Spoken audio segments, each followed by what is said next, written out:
আসসালামু আলাইকুম ওয়া রাহমাতুল্লাহি ওয়া বারাকাতুহু। আল্লাহদান পিকআপ সার্ভিস আপনাদেরকে স্বাগতম। ঝামেলামুক্ত বাসা বা অফিস বদল, শুধু একটি কলই সমাধান। আল্লাহদান পিকআপ সার্ভিস আপনার বিশ্বস্ত মুমিন পার্টনার। চিন্তা করছেন বাসা বা অফিস পরিবর্তন অথবা শুধু পণ্য পরিবহন নিয়ে? আমরা আছি আপনার পাশে।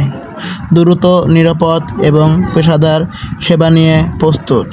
আমাদের কাছে পাবেন যে কোনো সাইজের পিকআপ ট্রাক, কভার ভ্যান, যার দ্বারা বাসা বা অফিসের মালামাল পাল্টাতে পারবেন। রাত দিন আপনাদের সেবায় নিয়োজিত। আজই কল করুন স্ক্রিনে দেওয়া নাম্বারে অথবা হোয়াটসঅ্যাপে। আমাদের কাছ থেকে গাড়ি করতে হলে অগ্রিম বায়না দেওয়া আবশ্যক। আমাদের ঠিকানা সমূহ: নারায়ণগঞ্জ, চাষারা, নারায়ণগঞ্জ। ধন্যবাদ।